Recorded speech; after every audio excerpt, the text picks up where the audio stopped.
Yeah, it is a big thing in most households that don't do it these days, and the problem is the distraction from social media, from digital platforms that kids get accustomed with. I mean, now in schools they're allowing the children to have their laptops in class, and they have game hubs. Yeah. And my son, one of my sons goes to Mercy College, and he'll do a game hub thing. So between classes he'll be there playing games, and it's crossed over to his home life.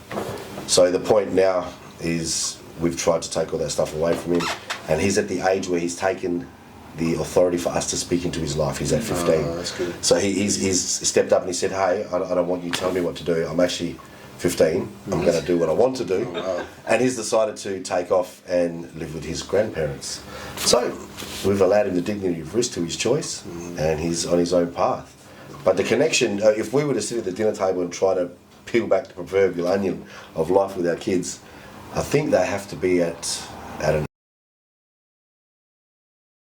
age of understanding. You're not going to get them anywhere from under the age of 18 that will have a really a mature enough mind to understand where we're trying to go with it. Because what they see as being normal, we know now as something that's passed through us. You know what I mean? It'll pass through us as an intergenerational thing. So it's something that we like to touch base with, but knowing that the laws of this country and everything else surrounding that, we don't have the right as parents to speak into our children's life after they turn the age of 15. They can take it away legally. I can only talk like from my experience around the dinner table. That was a painful experience. Wow. You know, one from not liking the particular food I was being fed to having to sit there and make sure it was all eaten or I get a mouthful of chili. It was a horrible experience, and I think, again, you know, I'm 50 this year, so do the maths. 17 is when I bumped out of, you know, no longer living with my parents there. A long time away from them. The dinner table conversations were around religion, and that wasn't my jam. And I rebelled hard against that, and then you know, my younger brother even harder, and then my other brother in a different way completely. So we all rebelled in different ways at different sort of, I guess, levels of intensity. But that, it wasn't my experience at dinner table where we share our feelings and talk about how our, you know, emotional and mental health was. It's quite a, I guess, more of a dramatic sort of experience. It's very polarising, really, because I guess I can only speak again from my own experience that dinner table sort of discussion, as brief as it was, were probably some of the greatest times in my life, just due to the disappearance of my dad with work. You know, he was always around and whatnot, but he always worked a fair bit, and between myself, my brother, my mum, my dad, having that connection with also my culture was massive, just through food. The foods that I got. Yeah, it was always traditional foods, brother. Exactly. The foods that I got at the football club or wherever was just chips and, you know, gravy and all them things there. But like when I got home, I got to have just traditional African foods and Caribbean foods, and it was just like, it was something that brought me to my core and to my soul. I feel for you, man. I really do. Hey, I love food these days. Going back to that cultural food, I'll have that any day of the week. But that's, you know, we talked about a little bit earlier about, you know, self-awareness, self-realisation. That's where it comes in, where I'm in control now. Like, you know, my parents were giving me their tools and their sort of pathway that they wanted for me. But I had to discover it myself, and I'm still discovering it myself. Like, I don't feel like I'm not at the end. You know, I do have my own children now. I look back, okay, how is my wife and I presenting this for them and their mental health, because they're facing mental health challenges as well. I'm a lived experience and living experience of mental health challenges as well. So I know, and I spoke earlier, you know, I work with young people who are going through experiences around mental health challenges as well. So there's no expert here. There's going from what I know, there's going from basing it around what the academic sort of realm and research is saying, and there's listening to other people who work with mental health challenges as well as other people going through a lived experience. Yeah, it's on the spot learning for everyone. Oh, absolutely.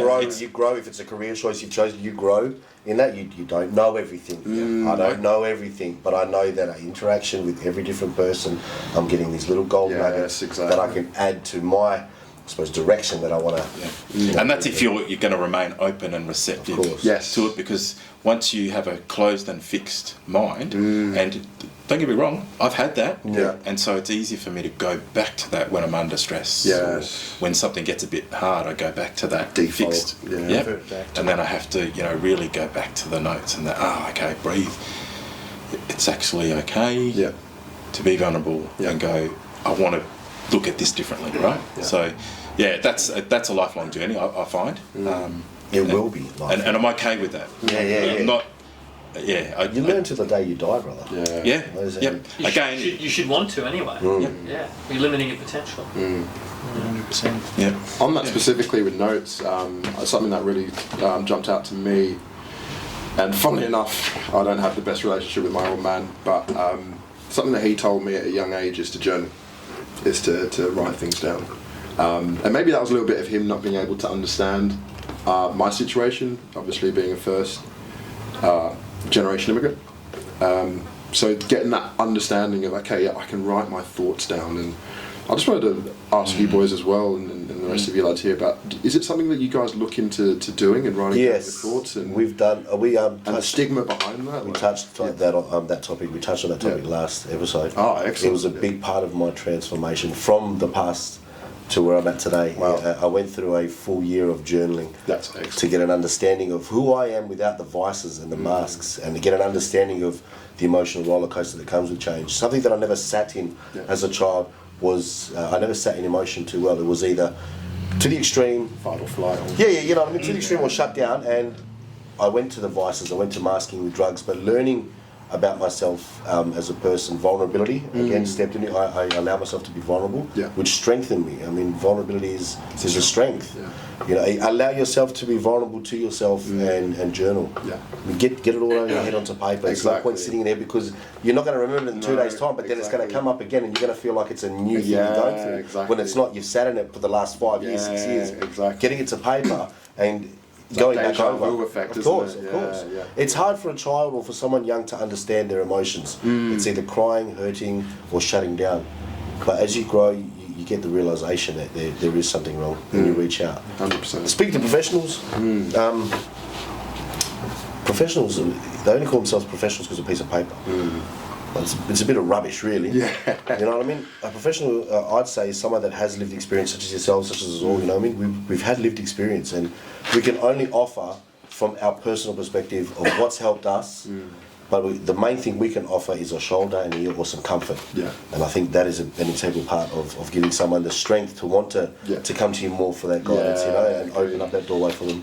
I think, Reece, just on that note, mate, I think exactly right as far as just having that ability to talk and open up to someone, it doesn't matter who, but just a support network as far as, and personally, again, for me, my parents were living in South Korea for a little bit, and it was just nice to, go to Headspace. I don't know if you've heard of the service before, but it was a really good tool for me personally to just kind of go and talk to and vent a few bits and pieces, and it was just having that someone to, as cliche as it may sound, just a shoulder or someone to be conscious and listen to what is going on in your life. It was just a really, really helpful thing. So I really do like the idea of the journal.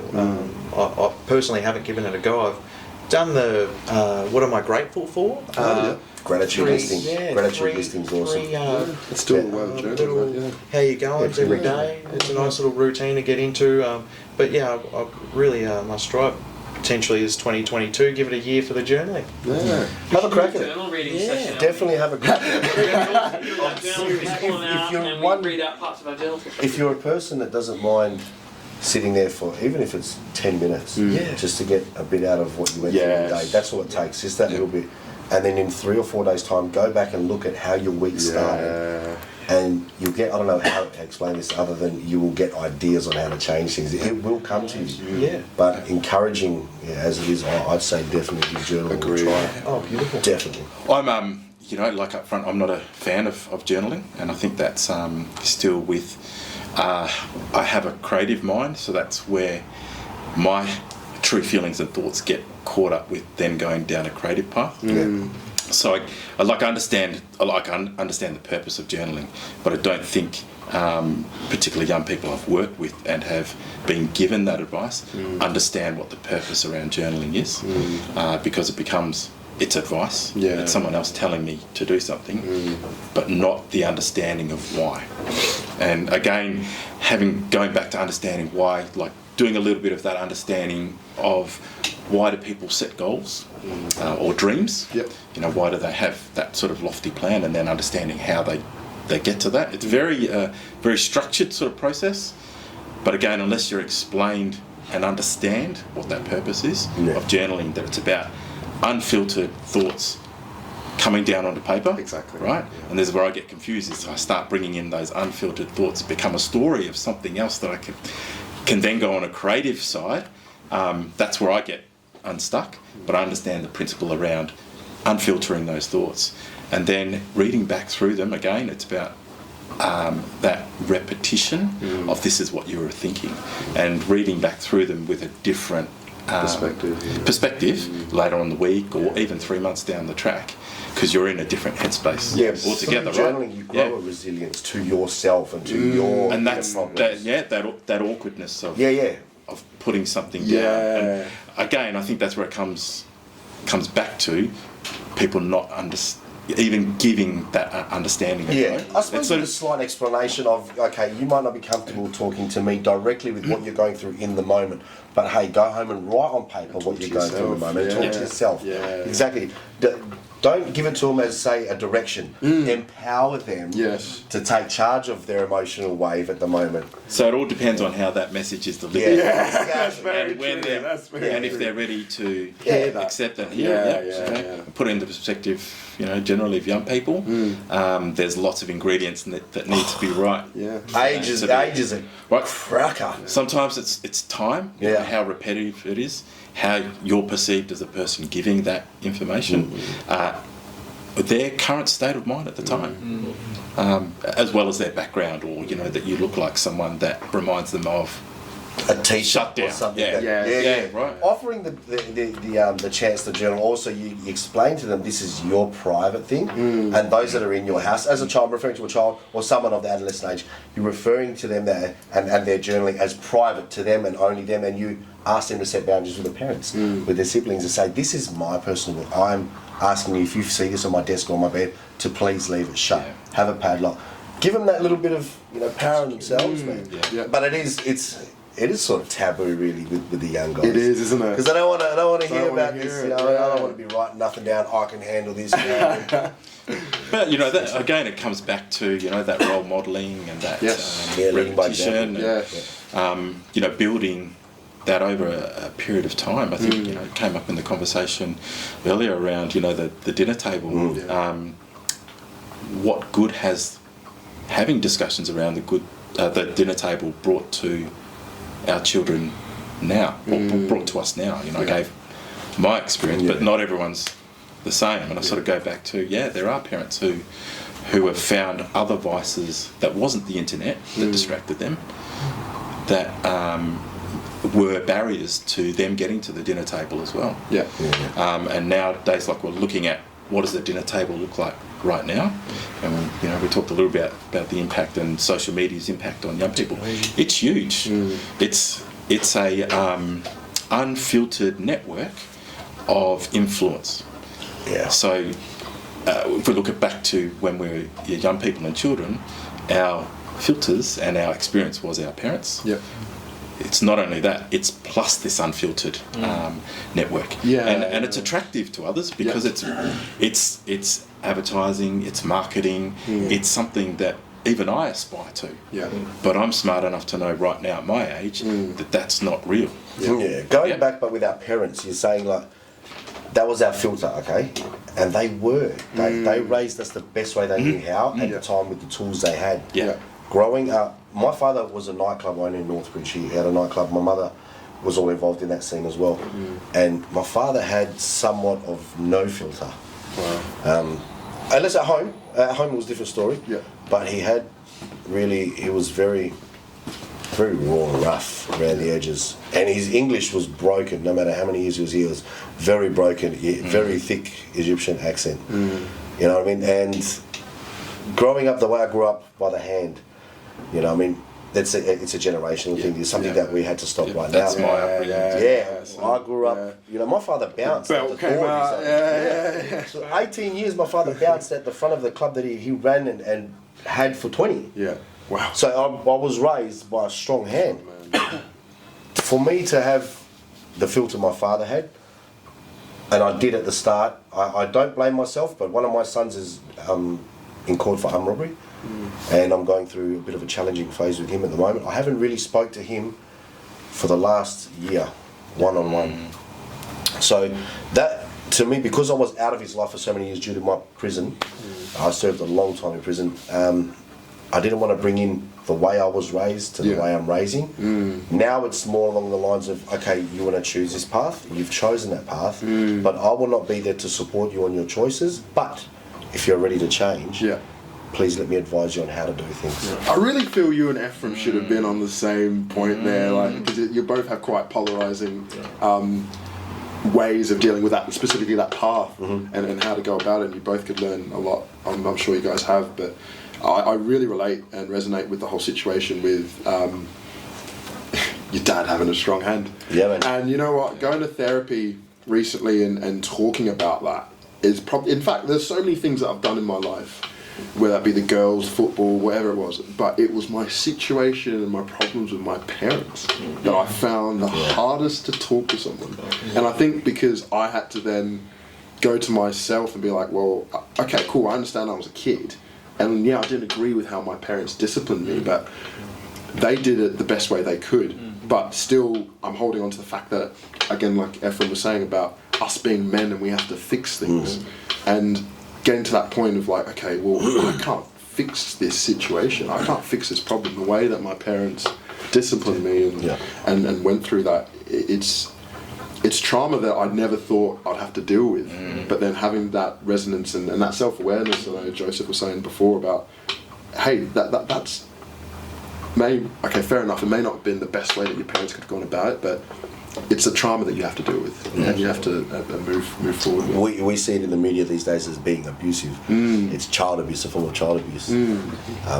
But I saw it as being normal. If I did something wrong, there would be the end of a fishing rod with no rings, with a bang, you know or my father would pick me up and smack the bottom of my feet with the belt so I couldn't walk.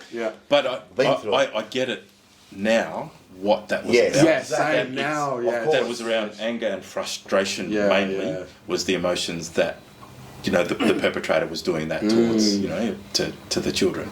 And I guess that is the difference between realising how you are emotionally and what it is that you're trying to impart onto the child is really their learning. But you need to learn how to do that in a way that's not going to be traumatic for someone, essentially. And that's where do you learn that from? Like, where is it in the parent handbook? It's not. It's trial and error, isn't it? But we're trying to, you know, around teaching what emotions are. So, you know, they call it literacy, you know, basically how to understand what emotions are and feelings are and putting names to it. Or cognitive behavioural therapy, the CBT. So that's that's a counselling specific. It's more. They do that in you've got violence programs. They teach it in violence programs. In pathways, they teach it in pathways. All these jail programs that you have to go through, they teach you this. But getting an understanding of it and learning automatic thoughts to control thoughts is a big thing. Because that's the thing, right? That's the key. Is if you don't know what that physical sensation is, okay? I talk about hunger all the time. My stomach's going, hey, you're hungry. It could all just be here. And it's not necessarily a trigger for hunger. It's a trigger or yearner for something else. But you know, as you can see, I'm keeping a slim build, so I understand what's going on here. Thank you.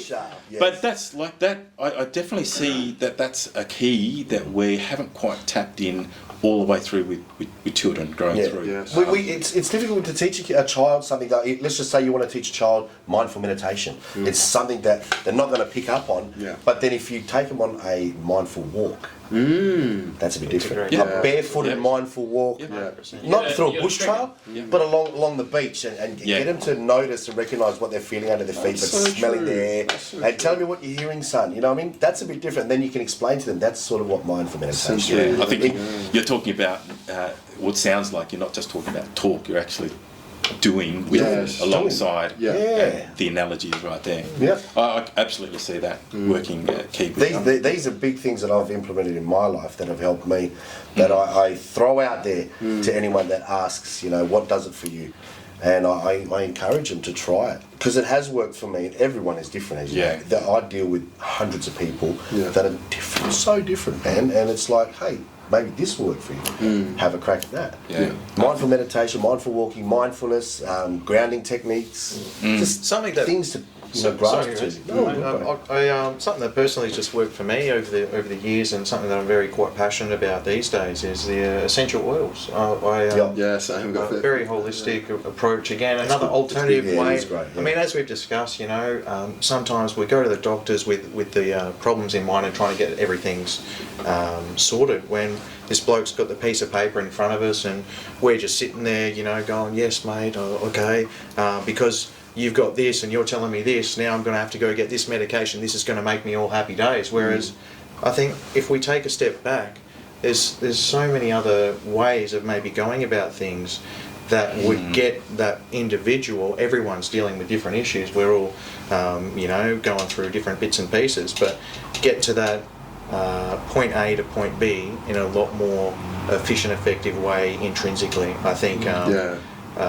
So just my the frankincense, peppermint, lavender, little happy head combos, just integrating. Yeah, most they're things great. into every We've day. just brought one of those, I can't remember the name of Diffuser. it. Diffuser. Yeah, dust We've from just dust, got one of dust. these things. Oh, it's my wife handles all that stuff. I don't deal with so it. good. But we've brought one, and we spent like $500 on these oils, right? And she adds a little bit of this, a little bit of that. And within 15 minutes, I'm literally Feng there shui going, the joint. Yeah. I'm zen here. I can actually go through this night. The smells actually. Chemicals in the head. Yeah, having a exactly. brew. Medication be the last point of contact, That's- man.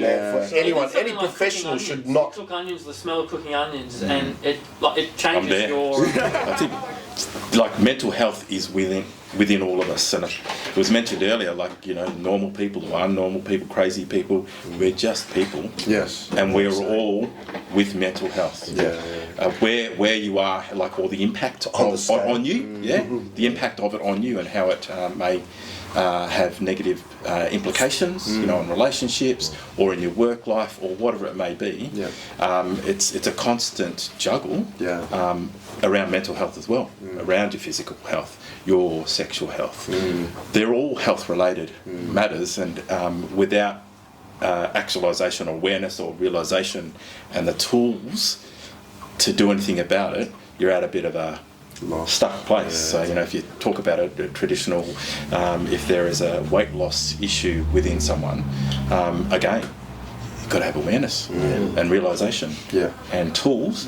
And then not just that, you need that support network to keep up with that, right? To address it, you know? Otherwise, we're really good at reasoning. No, I'm all good. It's okay. I'm still, you know, I'm still. Isn't that such a male thing to do? brushing it off. Yeah, as lads. It is, and that's, you know, we mentioned before, you know, what is it to be a male? That's still heavily in our makeup. Like, it's still there. We can go back to it, even though our mindset might be fixed around being open and these kinds of things. It's quite easy to come back to this fixed little, but I should be able to just get up today and just do this thing, you know, like my heart is really tight on my chest, and something deep in my stomach it's butterflies.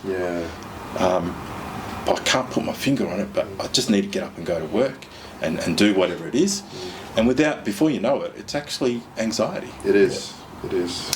Again, you know, unless you know what that physical sensation is, and put that together with the thoughts that you're thinking and then saying to yourself, you won't put the two together and then go, that's realization and actualization, awareness of what's going on. Then what to do? You know? Quick analogy of that, even Arby as well, mate. A little funny little story. All happy days now, but was on a mate's honeymoon in Niseko, and we, long story short, went a bit sour in the skiing department, come off second best with a tree, and had to do a little bit of army crawling action, but to a little checkpoint. And I was quite grateful to see these couple Japanese lads come and pick me up off the thing. And he was like, "Oh, what's your name?" And I was like, "Oh, I gave him a couple of splissets to give me the green whistle." And he was like, "Oh, okay, it's all good, Bradman." I said my name was Bradman, and he was like, "Oh, hey, Bradman." Yeah, okay. It was only mildly amusing thing, but anyways, I had no idea what I'd done to myself. I had no idea, but exactly the same. Like, if you can't correlate and intertwine the two, it takes two to tango per se, of putting those knowledge and bits and pieces together to get somewhere. I think that's also very important. But yeah, just the analogy when I done the injury, you've got no idea if you've never done it before. And I had no idea what I'd done, busted myself up. And yeah, it was just very interesting. But I think on the forefront of how technology and science is always kind of developing and changing on an exponential scale, we've got this one particular lad. I'm not sure if we've heard of him at all. His name's Bruce Lipton.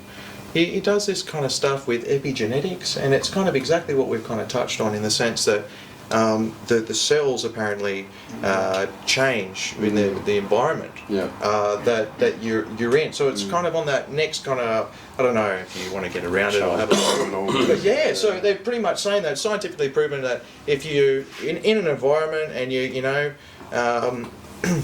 you're being told something's going to happen or this is what's going on, then more than likely 9 times out of 10 that's going to happen. Now, I love anomalies and I love awesome superhuman stories.